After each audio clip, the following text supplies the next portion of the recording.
Bandwidth for all shows on the Aussie Tech Heads network is supplied by Aussie Tech Heads web hosting. For a fast, affordable and reliable Australian server with fantastic support, contact Aussie Tech Heads web hosting at aussietechheads.com.au. Aussie Tech Heads, Australia's best hosting service.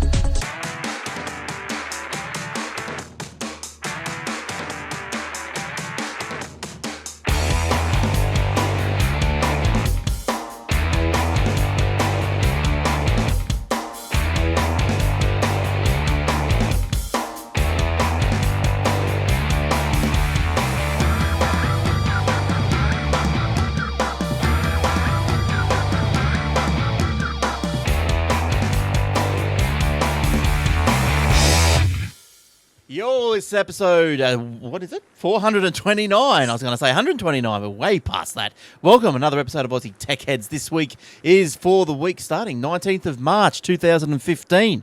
Oh, yes, March. Daylight saving is nearly over. It's got a week to go. I think we'll just check with Warlock on that one. Warlock? Hi, how you doing? Daylight saving. What's going on? When's that stop? Yeah, soon. I don't know. Yeah, sometime. Next weekend, I think. I've got a problem. My curtains have already faded, so... Oh, you'll be right. Anyway, yeah, so how are you? Good. How's things going up there? Yeah, not too bad. Nice, working hard and all that sort of stuff.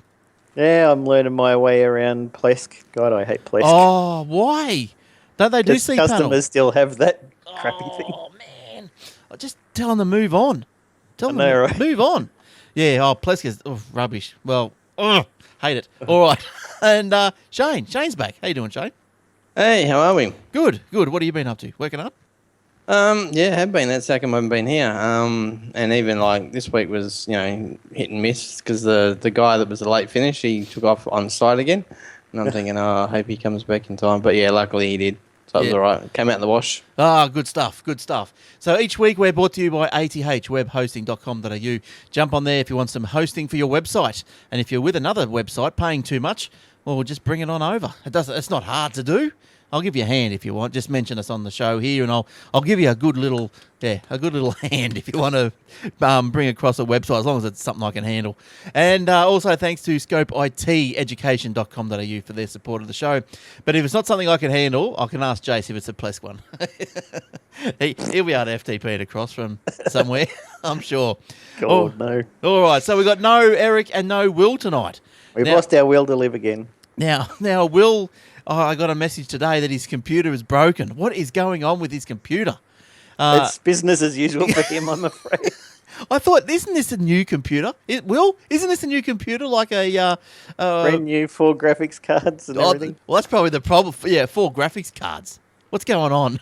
Yeah, you got to buy without any graphics cards for the last couple of years. Exactly. See, Will, you don't need any. You'll be laughing. Oh, dear. And, Eric's he sent a note in from his mummy, so he couldn't make it tonight. And, cool. Now, what's been going on around the traps? Not much this week. I've got a couple of Microsoft stories. And Me too, so I hope you don't have the same ones. They're probably the same ones. There's not very much. It might be a very quick show. It might be a toilet break sort of a show. Yeah. All right. Well, let's see how we go with this one. See if this story clashes with anyone. Free upgrade to Windows 10. Oh, now everyone's excited, but no, it's not exactly as it sounds. It's only if you live in China, isn't it? Only if you're one of those China hackers. Yeah, and apparently, so what's going on is Microsoft wants to re-engage. See, I love all this terminology. They want to re-engage. Microsoft wants to get them off XP because all the computers are getting hacked. I think that's what it is. But why would they care? Why would Microsoft care if the computer? Because it's impacting everybody when they become bots and start DDoSing everyone. Yep. Yeah, right. Well, anyway, so they're going to re-engage with the Chinese. And even, so the Chinese can even get a legitimate copy of Windows 10 when it comes out, even if they've got a pirated copy of 8 or 7. How's that grab you? Hey, how's that grab your shirt tails? Offering free upgrades, regardless of whether they're running genuine copies or not. Recent studies show that 3/4 of all PC software is not properly licensed there. Now, this guy, Meyerson, said Windows 10 would be released globally sometime this summer. So that's around... it's supposed to be August-ish. Yeah, well, that's summer. Now, this is the first time Microsoft has put a time frame on the release, although it's been expected in autumn, which is just a bit after summer, their summer, America's summer, which will be our spring. Cool. So it'll be probably what? So we're saying towards the end of winter, early spring. Yep. I can't wait. I can't wait. I'm going to have to reformat my Windows 8 machine. I think it's got little glitches in there, and that's why the audio goes a bit crazy every now and then. What are you going to do with your Windows 9 machine? Oh, that's a secret. I'm not telling anyone what I'm doing with that. I might just skip it altogether. I'll tell you what you can... Windows 9. Oh, wouldn't you like to get a copy of that? Lenovo said in a statement that it will make phones running Windows software available through China Mobile sometime later this year. Microsoft also said it's working with Chinese handset maker Xiaomi. What is it? Xiaomi. Xiaomi, is it? Yeah. Xiaomi. Go get your Xiaomis on. Which generally uses a form of Google's Android on its devices to offer some customers a test version of Windows 10 on their smartphone. Oh, look, so they're trying. They're trying hard. Now, And your Xbox is going to be Windows 10 as well. Yes. So Windows 10. So apparently the Windows 10 phone is going to be able to run the Windows 10 PC apps and as well. They're going to be. It'll just be in a modified interface. Yeah, just like same with the Xbox. Yeah. Cross-platform. Yeah. So you can make your app work for only Xbox, only desktop, only phone, or any combination of any of them. So you could say, okay, I only want this to work on the desktop and the Xbox, but not the phone. Or you could say all three, or you could say phone and desktop, or whatever you like when you're a developer. But best to get across everything, because then your players are playing all the time. Yeah, so that's a good idea. What about Chinese getting free software? Oh, I don't know. I don't really care, to be honest. We're getting it. If you got it 7 and 8, we're getting it anyway. Free upgrade anyway, yep. Yeah, so why not, everyone? What you've got to be doing now is be on the lookout for old Windows 7 and 8 product keys. Scavenge around your friends' garages, take pictures of the product keys, and you'll buy be your right. government recycled computers. Or just go into the shop and take a photo of it. The product key. I wonder how that'd work, eh? I wonder what would happen there, like, because then how would they get to the bottom of that? Do you reckon? Like, so you've taken a picture of someone else's product key and you've installed it. Then someone's going to lose out, aren't they? Like, someone's going to be deactivated. I wonder how Microsoft would get around that. First in, best dress. Probably. Why not? Probably. Or it might just alternate, activate and deactivate as people log in and log off. That'd be weird. Yes. So by the end of next year, if you're not running Windows 10, why not? And you got no excuse anymore. That's right. Shane, you got any thoughts on the Chinese? Not good ones. No, I reckon that the Windows 10, the way they're releasing it and the way they're giving everybody free upgrades, and the fact that everyone seems to be praising Windows 10 so far, I'm going to make a bold prediction and say that it'll probably be one of their better releases of Windows, if not the best, and probably outstretch, and even out to XP and all that sort of stuff in the long run.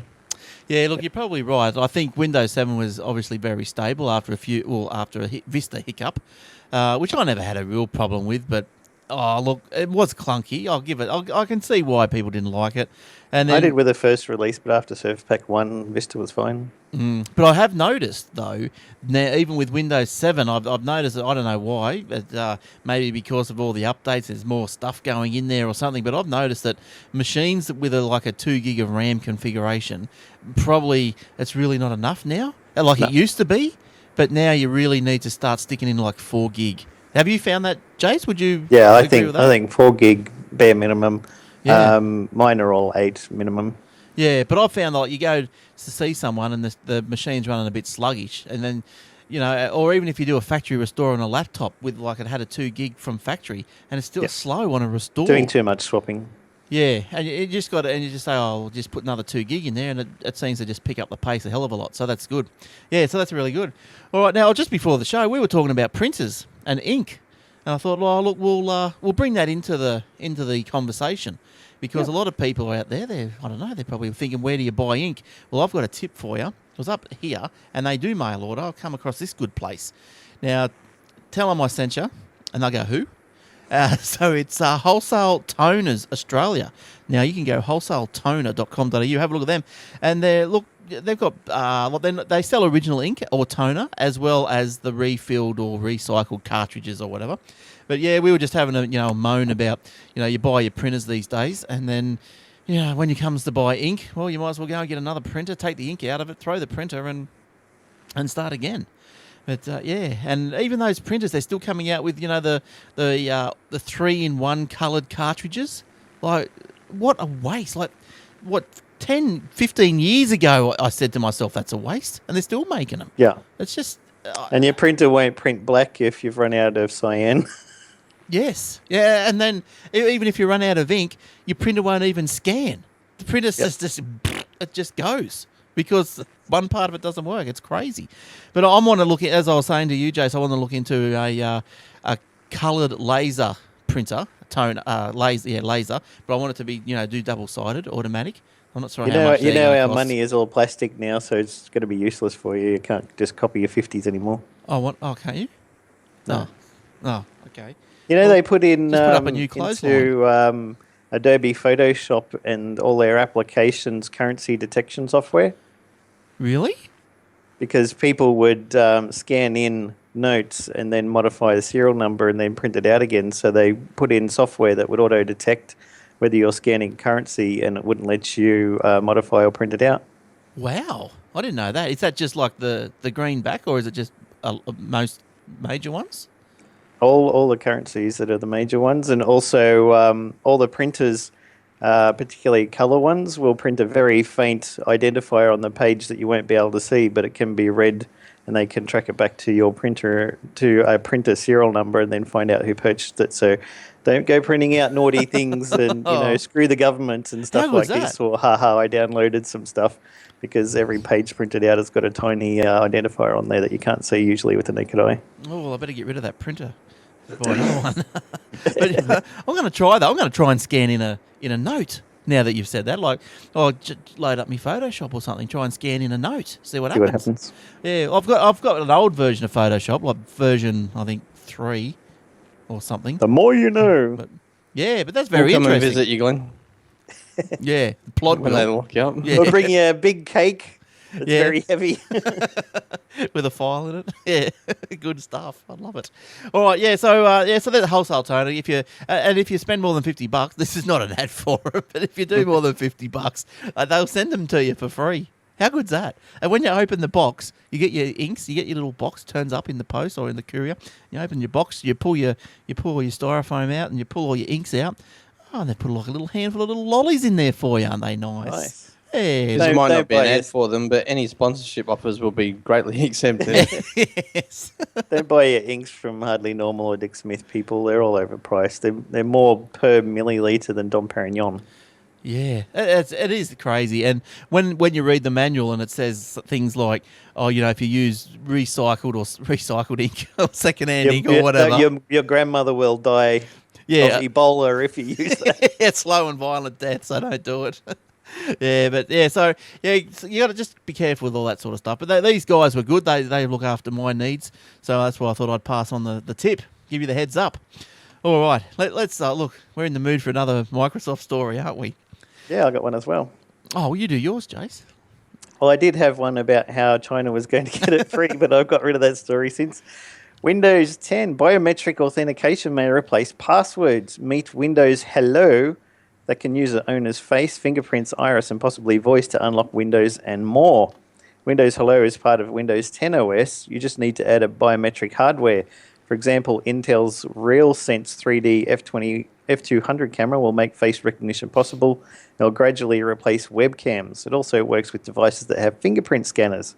It'll also support Windows Passport feature, allowing sign-in to third-party websites. This means that hackers accessing passwords on servers or devices are a thing of the past.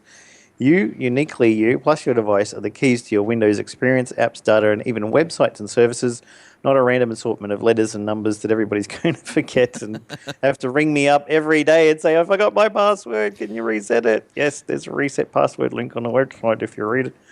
In the enterprise space, Hello Windows and Passport will also work with thousands of enterprises, your Active Directory services at launch, and Microsoft has joined the FIDO, Fast Identity Online Alliance, to support replacing passwords with a growing set of financial, consumer, and other security services over time. I think that'd be fantastic, particularly for banking and things like that, where you want it to be really secure. I like my bank at the moment. You go to, actually not bank, PayPal.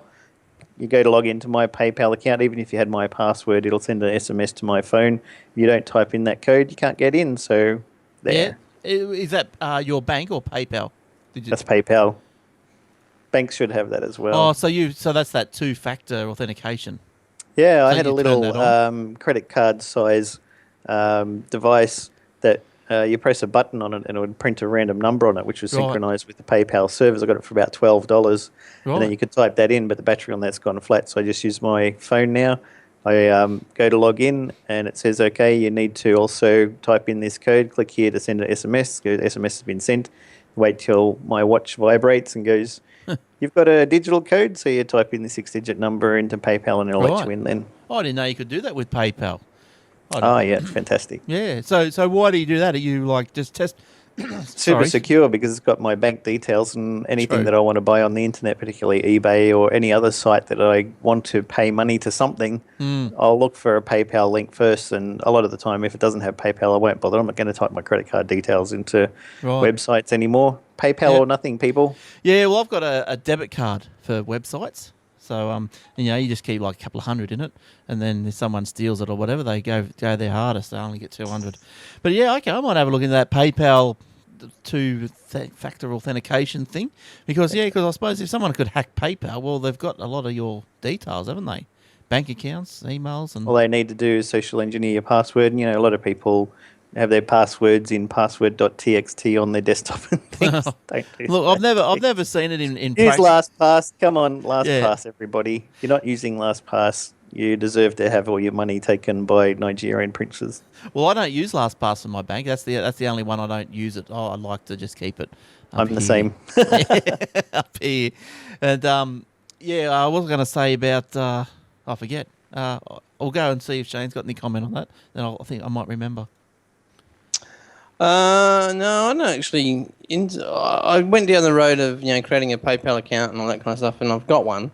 But I don't use it. I don't do much sort of buying and stuff on the internet. I do internet banking and I buy a couple of things from regular places, but I just give them my credit card details and the things that I buy from these places, I've got to get from these places. I can't get anywhere else. So I can't sort of avoid the fact that they don't actually use PayPal, unfortunately. Yeah, no, I remember what I was going to say. I haven't seen it in practice, but I was out on a job the other day, and I said, "What's your password?" You never believe what it was. 1, 2, 3, 4, 5, 6. Yeah. I have never. I believe it. I've never come across that. They say that's the most popular password in the world. Well, yeah, must be. I can't believe someone would have 1, 2, 3, 4, 5, 6.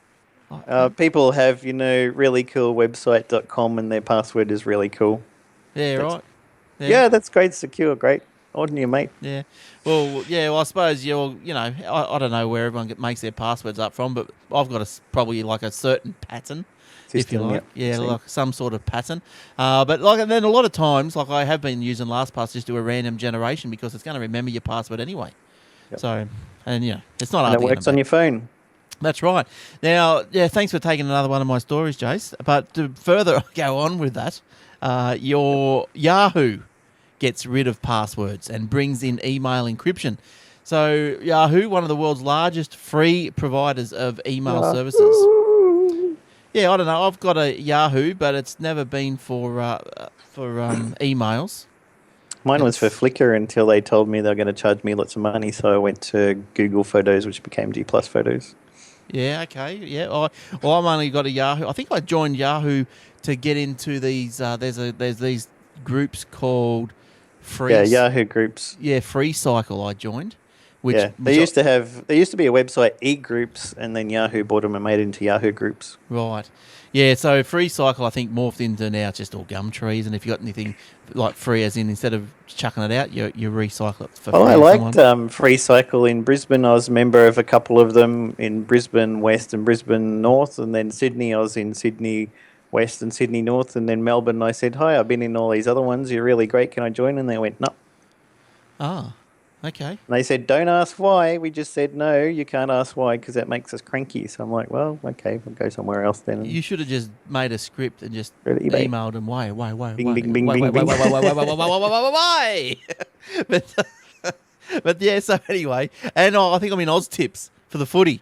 So yeah, that's all been bought out by Yahoo. But anyway, Yahoo. Getting back to Yahoo, the on-demand password service means users will no longer have a specific password or passphrase.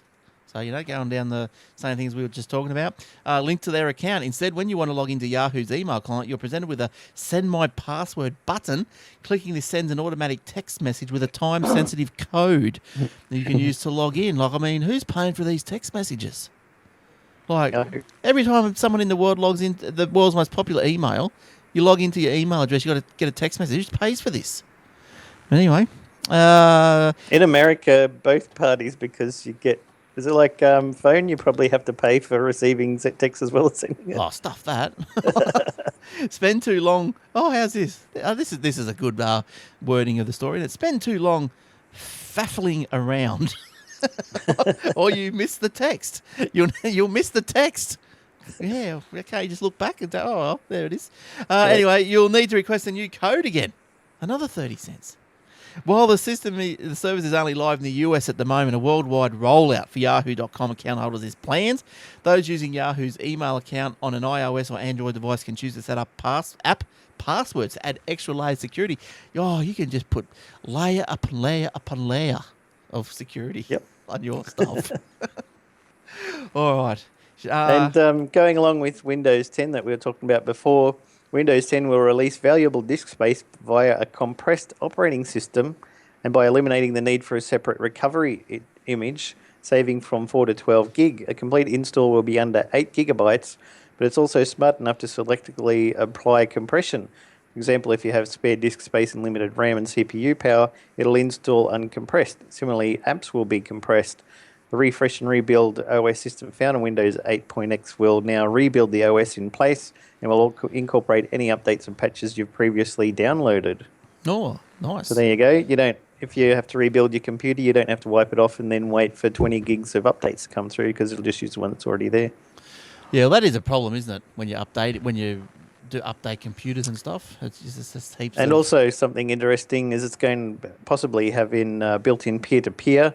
Windows 10 will be set to receive updates from Windows servers or use peer-to-peer networking, a great idea that allows one PC to be updated and others to update from that one, which would be great for corporations and things, or if you've got like home network of computers, rather than each single one downloading a 10 gig update, one of them downloads and then the others can connect to that and download it. Well, I've looked into that, because through the month, I'll probably install quite a number of Windows, and as a service, you can't give a computer back to someone on ADSL pretty much, and with a gig of updates. So look, I'll do the right thing. Somebody like poor Milo gets screwed.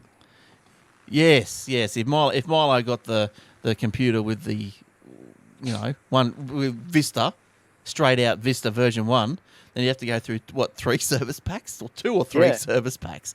That's crazy. So I'll do the right thing. I'll bring everything up to date. And I looked into something like why couldn't I download these up? And you can, but geez, it's a complicated thing to set up. And I thought I'm better off just to increase my internet, space, my bandwidth per month. Just download the damn thing and save me a lot of time. It'd take me 3 weeks to set it all up.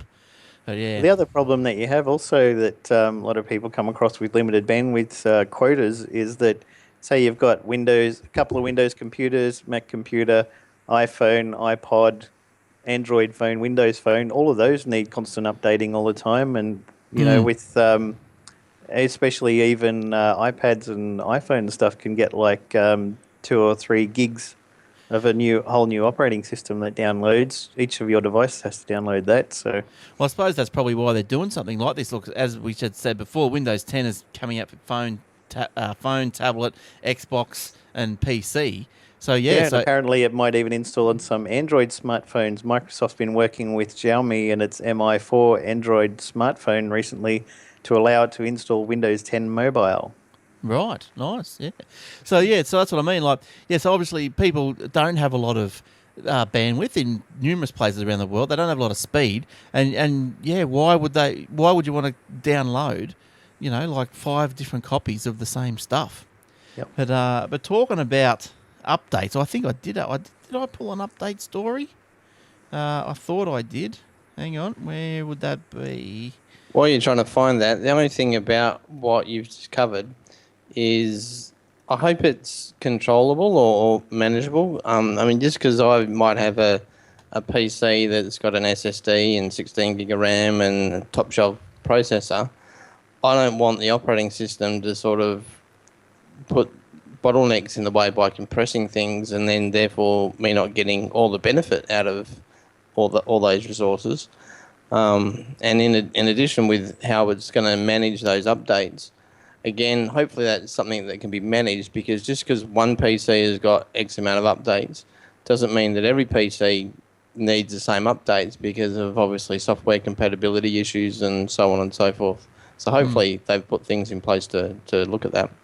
Yeah, well, this what I was going to tell you about here. There was, Windows 7 users report issues after installing the KB3033929. Oh, I knew that was going to be a problem when I installed it. According to Microsoft Security Advisory issued on Patch Tuesday, the update is meant for supported editions of Windows 7 and Windows Server 2008 R2 to add support for the SHA-2 signing and verification functionality. Now, so all in all, they've punched out a Windows update, and broke Windows. It's worth they nothing. did that before. Yeah, it happens all the time, doesn't it? So it's worth noting that the KB3033929 even is a reissued update for a buggy patch, 2949929, pulled last October by Microsoft. Now, this guy Krebs advised users to temporarily avoid installing KB3033929 in case it is removed, reissued, or instructions are provided via tech help forums. So what was happening, if you find after an update you found your computer just in a little, one of those lovely reboot cycles. You need to call Glenn. Well, yes. You could try probably, what would you do? You jump into safe mode and just uninstall that little update if you can find it. That's probably what I would be doing. So, look, there's all these things are in the show notes. So if you some of these stories tweak something in your brain, you go, ooh, Mr. Cutter, I need that one. So you can go to the show notes and it's a nice flashback. and you can get the actual story, link back to the original source and find out more information if you need to. Alrighty. Now, look, let's just do something crazy. Let's just stop the audio for 1 second because, hang on, so audio people, we're stopping for 1 second. Now, video people are still here. Now, I just had to stop the audio. We've got to wait for that damn thing to save now. But because, look, I left half of last week's audio on the same track. And, oh, geez, I hope it's not messing up with it. It looked like it was overriding. But I just wanted to stop and then just delete last week's because it's on the same track. So if it was on another track, it would come through. But it's not. It's on the same track, so I'm pretty sure it overwrites. Because last week I think, oh, that's right, it's Eric's fault. Yes, because he swore and I had to edit it out, so I had to cut. I know, I noticed that when I watched my video that I sent to you that you cut him out. Yeah, so I had to cut the... I also noticed at the time that he was swearing, it looked like you pick up a pen to write down the timestamp of when it happened. Oh, I did. Well, look, I see I'm a professional at it now. I'm experienced. because when he lets one go, probably more ways than one, then I've got to write down the timestamp. Otherwise, you can just spend hours like looking for the conversation, looking for when was he said that? Oh, then he said it again at 46 minutes. Yeah, sometimes if they're really hard to find, I've got to leave them in. I'm not spending them your whole life doing it. But yeah, now, something with the GarageBand, every time you stop the recording now, it goes through this analysing rubbish. So okay. We're just waiting for it to finish analysing. And hopefully we can... I've never used it to record audio before. What's that, GarageBand? Yeah. Yeah, I did. I barely used it at all. Well, the whole reason I got this little Mac was for GarageBand. Oh, okay. I use Audacity on Mac and Windows. Oh, well, I was using Audacity and I had a few little crashes, and there was just no way I could put it all back together. Because you know how it looks like well, in the old days, it's probably updated now, but it was all the audio was just saved as like, I don't know, 1 megabytes or 1 megabits or something, and an hour was like so many hundreds of files. So it was pretty crazy stuff. Now I'm just going to Cool Letter was good, yeah. Look, I've got which became Adobe Audition. yeah, that might be what I've got because when I bought Sony Video Vegas, yeah, it came with some audio. Oh no, it came with SoundForge or something. It wasn't the Audition. All right, okay, let's go. Welcome back, audio. How we going?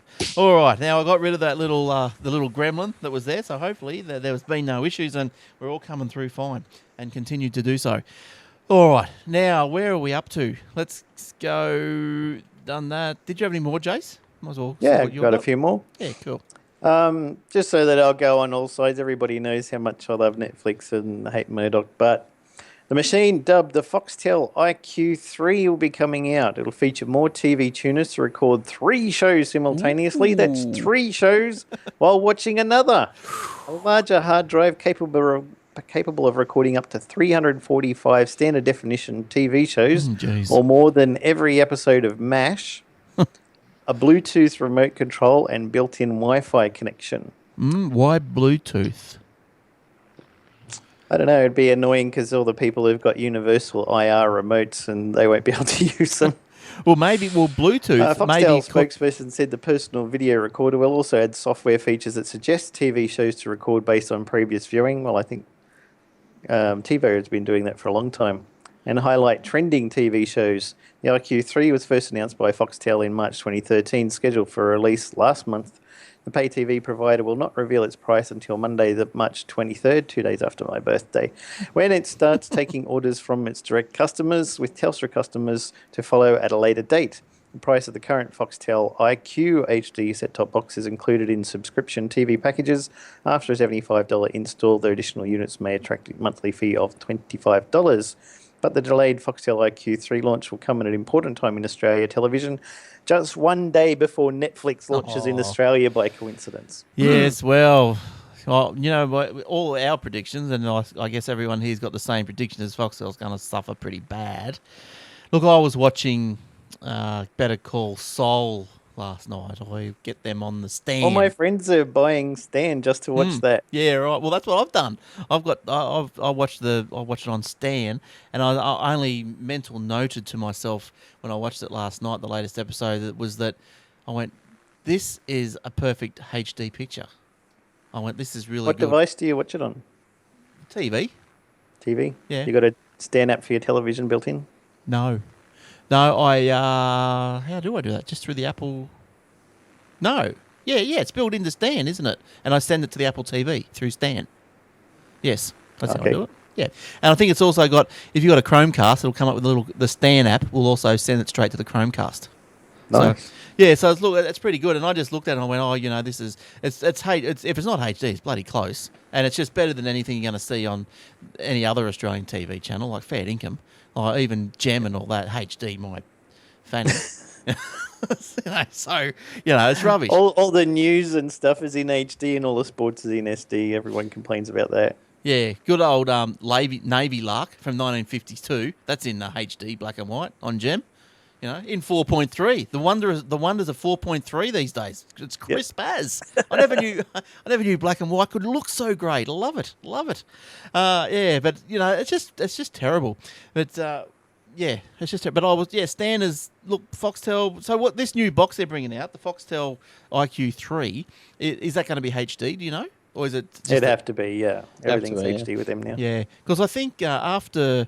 They'll be streaming super compressed the heck out of HD, but it'll be HD. Yes. Just blocky. Yeah, probably. Because I know when you move from the IQ box, which is not HD, if you want to move to the HD version, I think you've got to get something else installed in the house. Is that right? Is there something else that has to be installed? I can't remember. Oh, I don't know. The only thing that you have to get, or that we had to get, was, and it's playing up at the moment, where we've got our Foxtel the HD IQ thing. There's no internet connectivity, so it's only wireless. Right. So what they've done is they've used one of those power socket things where you plug your LAN cable into this thing that then uses your power grid in your house to take the signal back to your router. But ours is playing up. I'm not sure whether it's the actual HD box, like it's the IQ box, or whether it's this power Ethernet Wi-Fi over thing. power. Because it doesn't, exactly. And because it doesn't have Wi-Fi, what I'm going to have to do is use a LAN cable to connect it to my Wi-Fi extender, and then use the Wi-Fi extender to go back to my access point, and then connect it up that way. Haven't done it yet, so I'm hoping that works. Yeah, well, those little power over Ethernet, whatever they call it, power lines, or Ethernet over power lines, whatever they call it. Yeah, they're not the most stable of things I've found. They're not very fast, and they're not the best things in the world. They'll do if you haven't got nothing else. But I think that's what Foxtel are sending out, aren't they? They do ship with those little adapters just so you can hook in. But, It came in. Yeah, they didn't charge us for them, right? So I mean, it's great, but they don't work. Yeah, that's right. They'll burn. Make a good If fire. it's free and doesn't work, who cares? Yeah, well, this is right. If you had to pay for it, like one of those adapters for your USB-C MacBook Pro, pay an extra $90 just so you can plug stuff in, then you'd be annoyed. Yes. It's like Eric was last week. Yeah, he wasn't happy about the new products. And now also Presto, I still don't think. Look, I'm gonna do this live. Still don't think that they have got an iPhone app. Can you believe it? So, I just don't get it, eh? I really don't get it. Who is this Murdoch? Does he own Presto? Or he owns Fox? They got half of 7 or something. He's just a bloody made of stone or something, isn't he? He's got no idea. No. So Presto. Oh, it's here now. It's on. I'll get that. Because if you got a Chromecast, you get, 3 months free or something. Yeah, according to this, it should have come out on the 23rd of February, so a month ago, but I guess they might have had some delay. Yeah, so, okay, so my anger has subsided. It's now... You used Presto? No, because I didn't have it on an app. So I hadn't been using it, no. Now you're going to sign up, so you'll have Stan and Presto and Foxtel and Netflix, and you'll cover all of the different things. Yes, but I'm not going to subscribe to them all. I think once Soul finishes, I'll probably ditch Stan. I've been watching, I think I've gone all through this. I won't go it again, but I've been watching the celebrity roasts, William Shatner and David Hasselhoff and all that. Oh, that's on Stan. They're quite funny. But I'll have a look to see what's on Presto. And when's Netflix? Soon. 2 days before. Yep. 21st or something. One day after the Foxtel IQ3. Yes. Well, the IQ3, look, did you say, I wasn't quite listening intently to your story there, but did you say that you had to pay an extra $75 for the box or something? That was the installation on the current one, so it could be different pricing. Right. Yeah, so look, I've got the Foxtel IQ, but I haven't got the HD. Do I really notice it? Well, yes, you do notice the picture's a little bit off if you know what you're looking for against Especially HD. when you got a 4K Ultra HD television, right? Yes, yeah. But look, I've never watching that.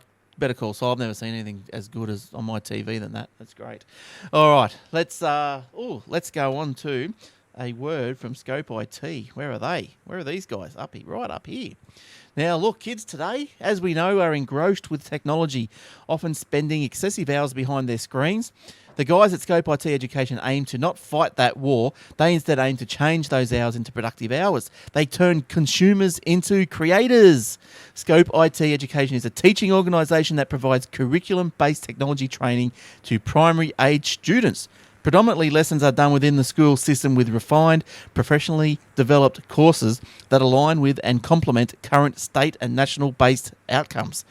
The course range is vast, with classes in introductory coding skills, with process-based logical thinking, app development, website design, digital citizenship, Google research, and now even 3D printing, electronics, and robotics.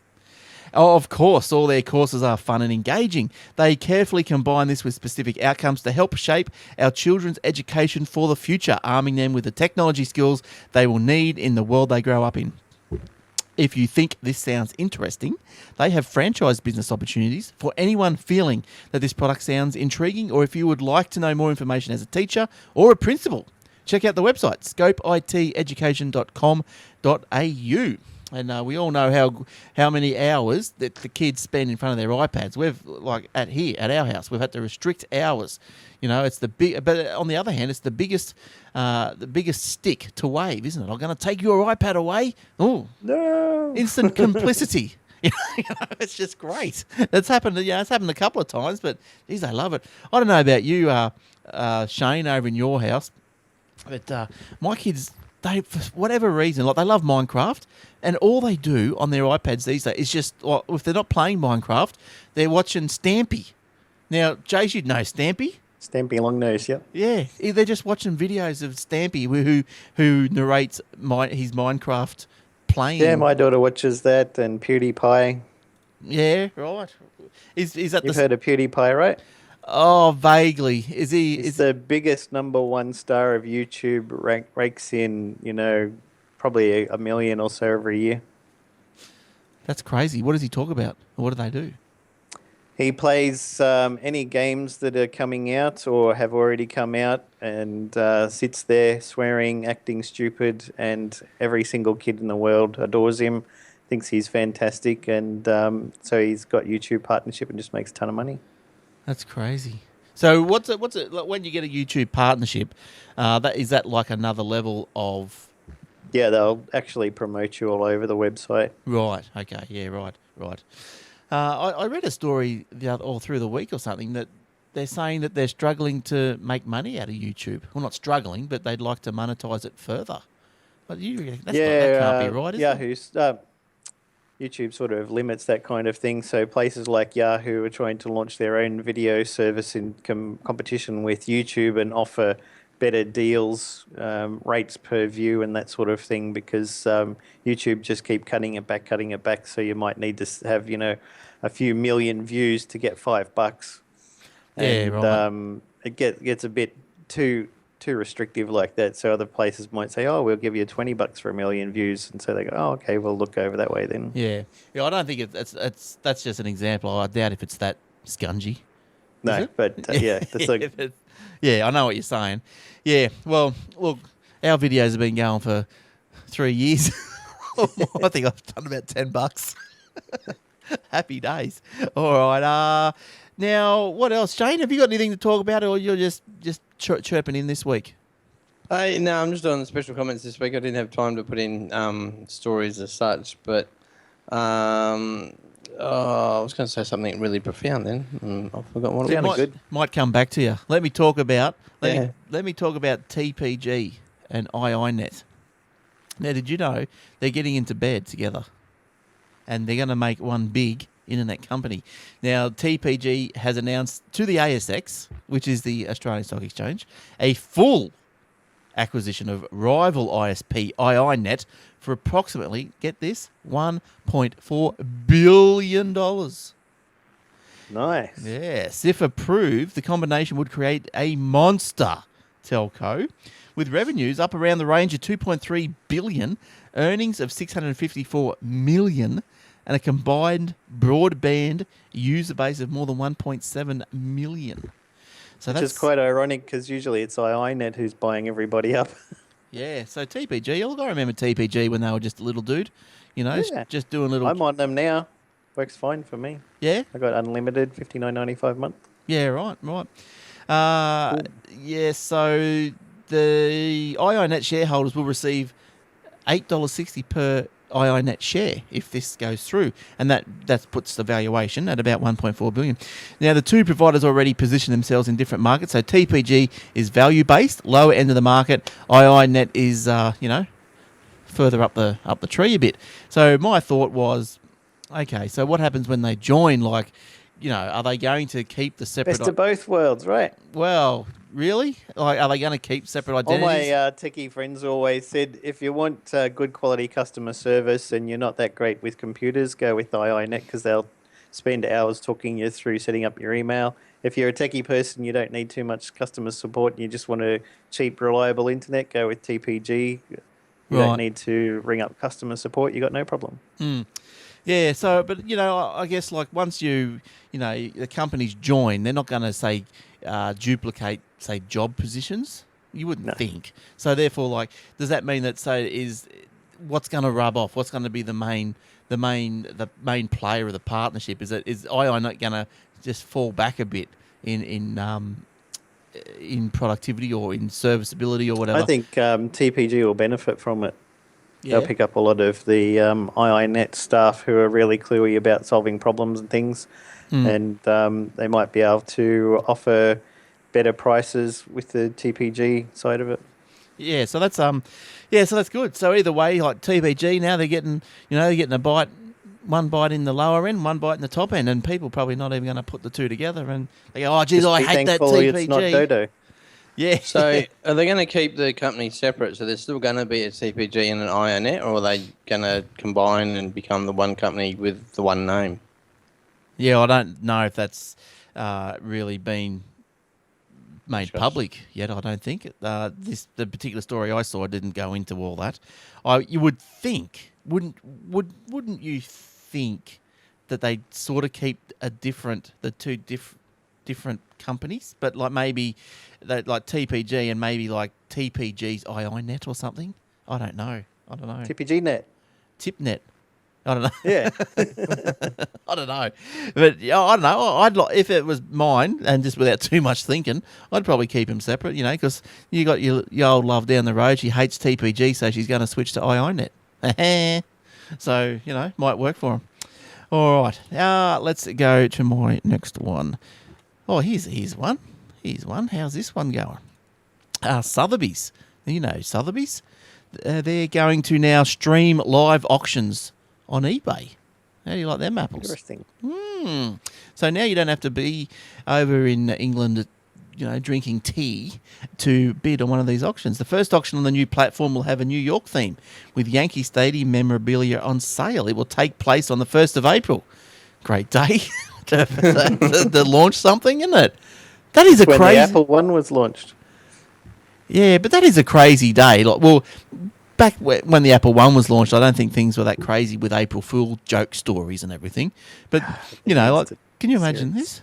Yeah, it's a bit. Most of the April 1st stuff everyone's just sick of now. Nothing is original or funny anymore.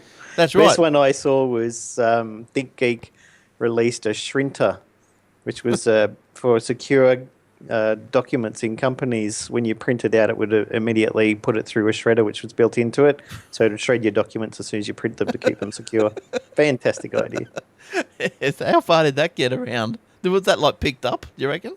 No, but they did do an iCade where they were saying you could get your iPad or iPhone, plug it into this device, and it became a little arcade device, and that was supposed to be an April Fool's joke, and they actually ended up making them because it was such a popular idea, and they sold tons of them. Yeah, okay, yeah, right.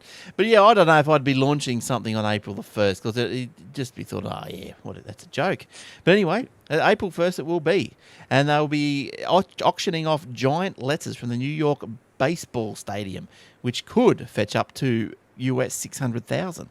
However, evening sales of high-value artworks and other specialist items won't be included. The auctions will be streamed on a new eBay platform, ebay.com/Sotheby's, Sothebys. The first will include photographs alongside the baseball memorabilia from the famous player Reggie Jackson. Who is he? I have no idea. Who won the World Series 5 times. Well, he must be good at World Series. Something. Not by himself. The whole team won it for himself. Oh, well, he's not that good then, is he? I thought it was by himself. Yeah, all right. Now, look, I've got a picture here for those looking at pictures. I've got a picture of spoons and from Sotheby's. There is no spoon. Hey? You have to realise the truth, Neo. There is no spoon. There's spoons everywhere. Like, Epic. all right. Actually, to yes. follow up what Shane was saying before, I just found an article that says TPG Chief Financial Officer Stephen Banfield told investors that the telco would continue operating a two-brand strategy that would keep iiNet alive thanks to its premium reputation on the market. Our strategy will be two separate brands. He said iiNet's net promoter score is a key strength that we recognise and need to preserve. Good. Well, let's just hop back to Microsoft. Yeah, for a second. Microsoft Office 2016 is on trial For Mac. right now. Yes, and for the PC. You can. No, the important thing is for Mac because we're stuck with 2011 still. Have you got a Mac? Yes, MacBook Pro, Oh, right. I thought you had a PC. What do you want now? PC. Yeah, what's your The preferred? MacBook Pro over there, but it's 2010 edition, so it's getting a bit slow. So my daughter uses that now, with mostly with Windows 7 now, but it does have a Mac petition still on there through Boot Camp. So I've had 2011 running on there for so long, but it would be nice to see the same on both boots. Yeah, and the same versioning, I suppose, because up until the 2016, I think Windows' latest version was 2013, and Mac was 2011. Is that right? Yeah. So that's a problem. See, I had her booting into Mac all the time, and she would write an article and then go to print it. So I'd copy it onto my desktop because I had the printer plugged into my computer here, and suddenly all the formatting's all over the place because it's different versions. So then we have to go read through, change all the fonts, and then resize everything and try and get it to look the same. So really? if we got them this, and that's why I just changed the boot camp. I said, okay, just boot into Windows all the time, and she can use 2013 on there. So when she makes a document on there, it looks the same on when I go to print it out. Yeah, nice. So the Office 2016 preview build is being made available. The early build isn't packed with all the features yet that the final Office 365 will have, but it still looks pretty good. There's been improvements made to Outlook, such as a faster search, flexible email storage options, and multi-factor authentication. The news of 2016 preview for businesses comes a week or so after the release of Office 2016, as Jay said, for Mac. Yeah, this is no coincidence, as both packages share similar, colourful, and minimalistic designs. I'm so happy that the packaging is great. You can sign up for the 2016 Office preview at Microsoft Connect. There is a link in the show notes. You do have to be an Office 365 subscriber, apparently, before they'll give you the preview. Don't know why. But anyway, and if you read the fine print, because I think you'll find that you can't have both. You can't have 2016 running with another version alongside. So just read the fine print. I only read it quickly, and I think that's what I took out of it. So if you install 2000, it might stuff something up somewhere. So just have a bit of a read of that. Put it onto a non-production machine, a test machine. That's right, demo machine, old machine. Not your production machine. Any more, Jace, from you? Yeah, a couple more. Users of Facebook's Messenger app, they're trying to really convince people to use that app. It'll soon be able to do more than just chat with friends and send them emoticons. They'll also be able to send money. Facebook is adding a payments feature to its popular messaging app, letting users link their debit card. Do you want Facebook to have your credit card? Oh, jeez. And send payments to each other within the app. The tool is designed to be as easy as sending messages with a $ icon that will appear in the app. By tapping it, users can send money to the friend they're chatting with. Recipients of the money will have to link their debit card to accept the funds. So get you at both ends. The free feature will be rolling out over the coming months in the US to Messenger on Android, iOS, and the desktop. Facebook made no mention of Windows. The feature is designed to allow money transfers to happen right away, though it might take 1 to 3 business days for the cash to be made available to recipients, while Facebook makes some profit on the interest. That's not in this article. Depending on the banks involved, Facebook said in announcing the feature on Tuesday. With the feature, Facebook becomes a competitor amidst a growing number of players in what's known as peer-to-peer payments. PayPal has provided a way for people to send each other digital payments, and China's WeChat Messenger app also has the function. There are several mobile money services available in Africa, but activity in this area has been heating up in the US as both payment processing companies and messaging app developers add the functionality to their apps. Square, which makes software and hardware for small business to process transactions, now offers a peer-to-peer payment product with its Cash app. Mobile payments app Venmo has been proven popular with young people and college students, and Snapchat one of Facebook's biggest competitors, introduced a money sending option last year. Yes, well, I suppose, look, it's all the rage. I saw something in actually on Facebook from the NAB. They're bringing out a little credit card device similar to the PayPal credit card taker.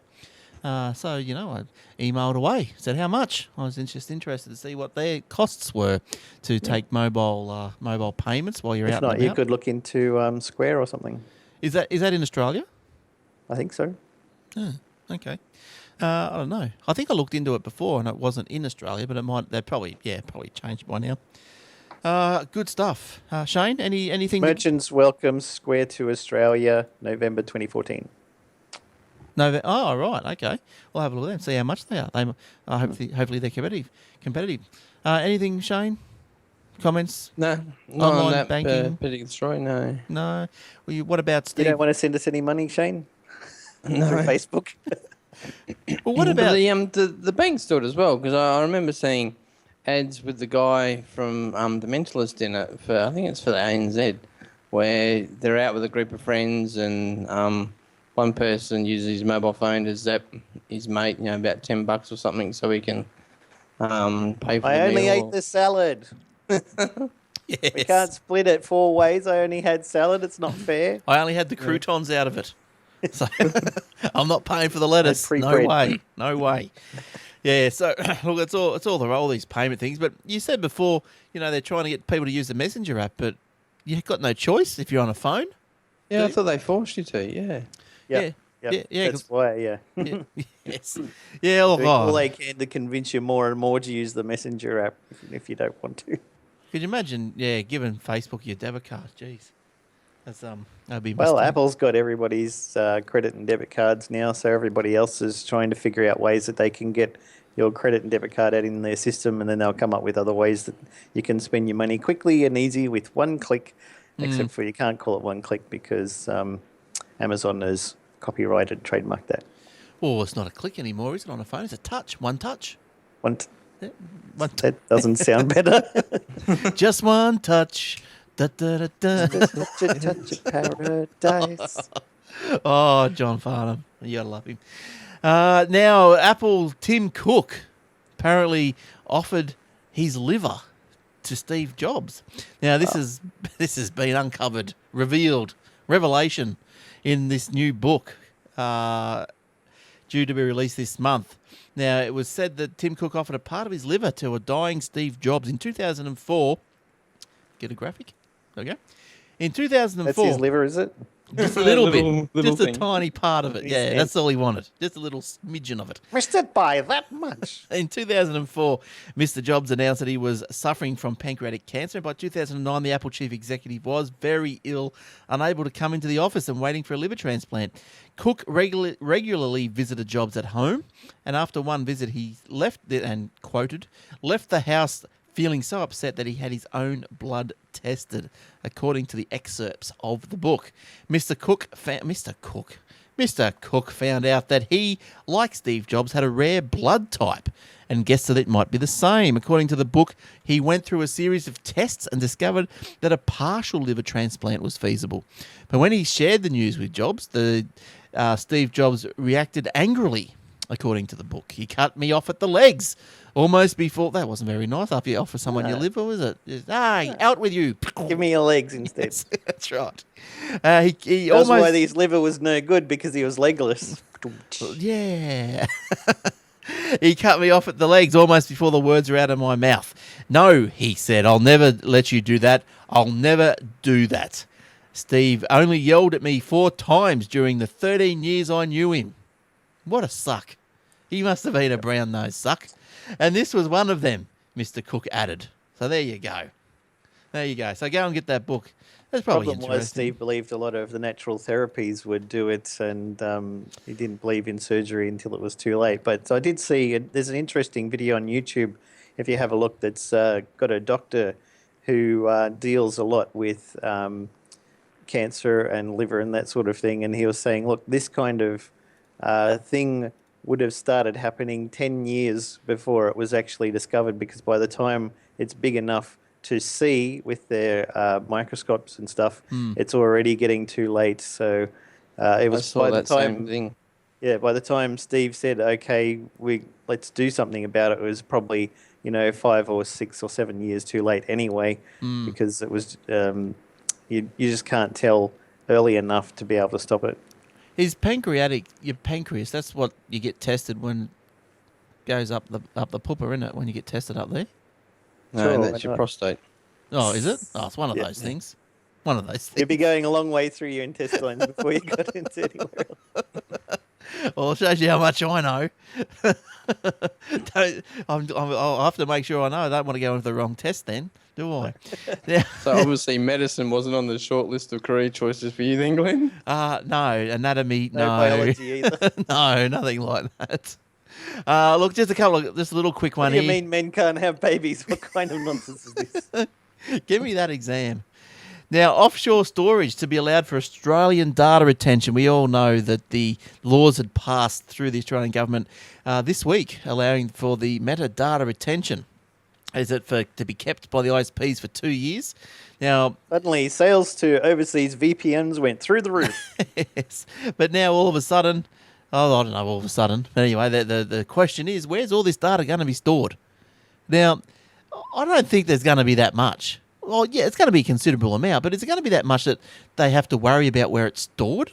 Like, how much would it be? Would it be like, mate, I don't know, geez, 10 terabytes of text scrunched down, zipped up or whatever? That's a lot of data, isn't it? I As wonder long how, as it's only the metadata. I If wonder, they're saving the actual content as well. I wonder how big, or how big in size, disk size, a normal metadata file is. I don't know. I wouldn't have a clue. Say it's a K. Oh, that's a lot of. Hey, that's a lot, isn't it? That's a lot. Yeah, I suppose. But anyway, the story goes. What I was eventually coming around to, was that the service providers will be able to store the metadata of Australian citizens required under the government's proposed 2-year retention scheme outside of Australia. Now, Malcolm Turnbull confirmed to the House that the amendments contain no requirement for the physical server hosting the data to be located in Australia.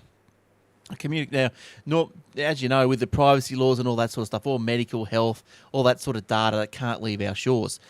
Because once it leaves our shores, if it's sitting in a machine in the US, well, it's no longer protected by our laws. And therefore, the laws of the US, if they want to have a bit of a peek at your ailments, a peek at your prostate, well, they can. So, that's what you got to look out for.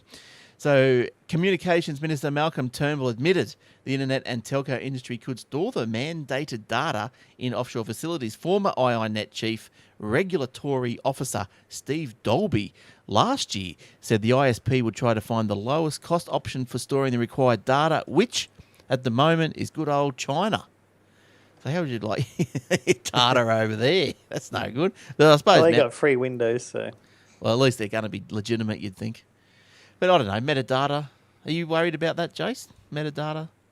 Not me, no, but it does make it sound interesting because if you've ever read the book Cryptonomicon, this guy has started up a business where they purchased a small island and set up an anonymous data center there, which people could use to store anything they wanted. And it would be out of legislation of all world governments. And it makes me wonder if that kind of thing might come into being sometime in the future with fully encrypted hard drives and everything. And you purchase it. It would sound like something that Kim.com would come up with, right? Yes. And have everything encrypted there, and only you have the key to it. Yeah. Even Apple is like, we don't have keys to stuff, and other places are starting to say, look, it's just too much trouble for us to keep encryption keys because government comes in and goes, give us all your encryption keys now because we said so, or we're going to shoot your kids or something. Yeah. So they're just like, okay, from now on, we don't have any keys, and we can't get the data, you can't get the data, only they can get the data. So if you want it, go into them and take them to jail and force them to give you the key. But I'm not too worried myself. It also sort of comes into the story that I've got here where a bill is going to be introduced in the Senate next week. That could be the nail in the coffin for online piracy. Copyright Amendment Bill is part of the government's ongoing crackdown on copyright breaches in Australia and comes in the wake of a proposed 3-strike scheme that could see illegal downloaders face harsh financial penalties. The bill will force ISPs to block overseas sites that allow people to share copyrighted material at the request of a judge. spokesman for Senator Brandis' office said the bill will be presented to the Senate Legal and Constitutional Affairs Legislation Committee for review next week. If the bill is to eventually pass, the expected outcome would see content rights holders moving to lodge court orders to have all known piracy sites blocked in Australia. Rights holders can direct action against Australian-based websites, so the legislation could effectively see a blanket removal of torrent sharing sites across Australian internet providers. The text of the bill has not been released, and even ISPs are being kept in the dark. John Stanton, CEO of Communications Alliance, who worked on behalf of major ISPs to develop Three Strikes program, said he is disappointed his group hadn't been consulted.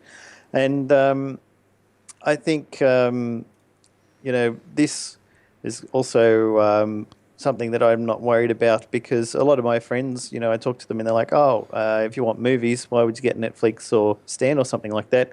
Just torrent it. Well, I'm not going to have anything on my systems that's illegal, like downloading torrents so that the government and that can get cranky at me, or any kind of metadata talking with jihadists or anything. Yeah. So, Yes.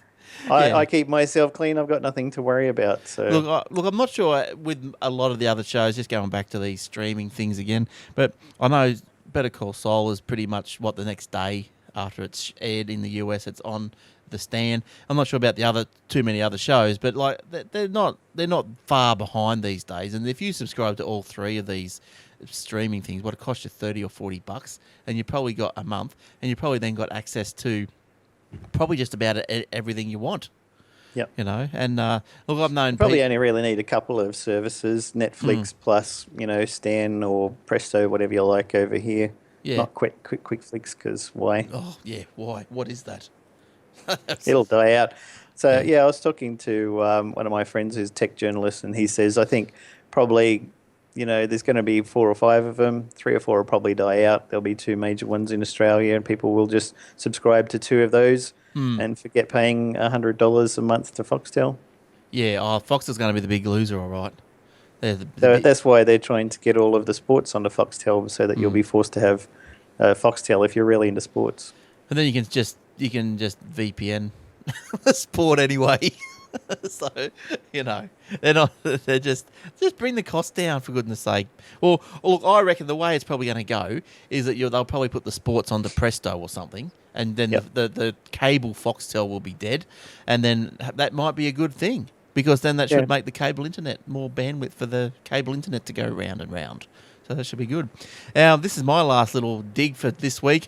Greater oversight for Google's App Store. Google is tightening supervision on its free-for-all Play Store. So, everyone's complaining the Play Store has got a lot of problems, a lot of virus-ridden apps and stuff. So they're tightening up. The change brings Google Play a bazaar for digital games. A bazaar, that's great. A bazaar for digital games, social media apps, and entertainment software closer to Apple's tightly controlled App Store, with Google launching a new rating system that will spell out which apps and games are appropriate for certain age groups. So Google said that its expert team will screen each app submitted. So that's something that Apple does, by developers to spot earlier anything that runs afoul of its rules. Google had previously only used automated technology for screening at the time of writing of this particular story.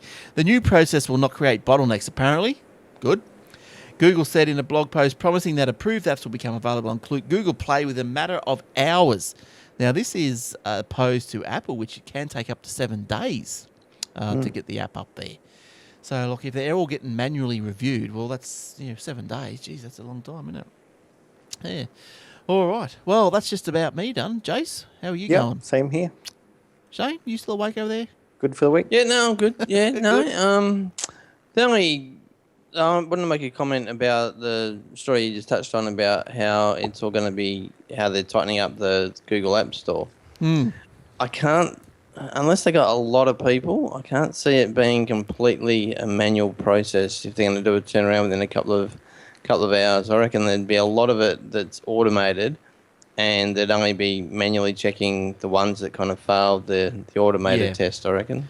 Yeah, there'd have to be. Yeah, you're probably right. You probably couldn't just manually do every single one. They probably run the code through some sort of filter, and if they see maybe like it's got a link to a blacklisted site or a blacklisted email server or something, might flag and then go on to the next process of investigation. But Yeah, yeah, it'd be difficult keeping up with them all. I know I was reading a story just recently where this guy started making $1 million through app stores, and people were like, well, how did you do it? He's like, well, it's very difficult when there's, thousands and thousands of apps to get yours to be popular. So what I did was I paid this programmer to write a game once, and then I released that on the App Store. Then I changed a couple of the characters' looks in there and released another copy of the game with a slightly different name, and then again and again and again. All he did was basically change the sprite characters' graphics a little bit and released about 300 or 400 copies of exactly the same game. Suddenly people are downloading it because it's really popular, and it's just basically flooded the store. Yeah. So you imagine when something like that happens, just, reviewing each one at a time. Yeah, it would be very time consuming. Very time consuming. All right. Well, that's it for this week. So, look, let's mention the facebook.com/Aussie Tech Heads, where we do iOS free apps of the day when they're available. Like, I think there was a good one today. Was it yesterday or today? There was a good one. I forget now what it was, but there was been a good one. There's been a couple of good ones this week. And when Jay sees a good little Android one, he'll fling that up there as well. Don't forget the Aussie Tech Radio, aussietechradio.com. You can go there for 24/7 tech shows from Australia and New Zealand. So you can listen for the old fart geeks. Oh, yes, that'll be on. There's a new episode on the Aussie Tech Radio this week. But if you can't wait, you can also always download it off iTunes, as always. And Obsidian Loft, well, there's a lost version of Obsidian Lost, isn't there, Joe? The lost episode. the lost episode of Obsidian Loft. Well, it's actually gone away into the ether, never to be seen again.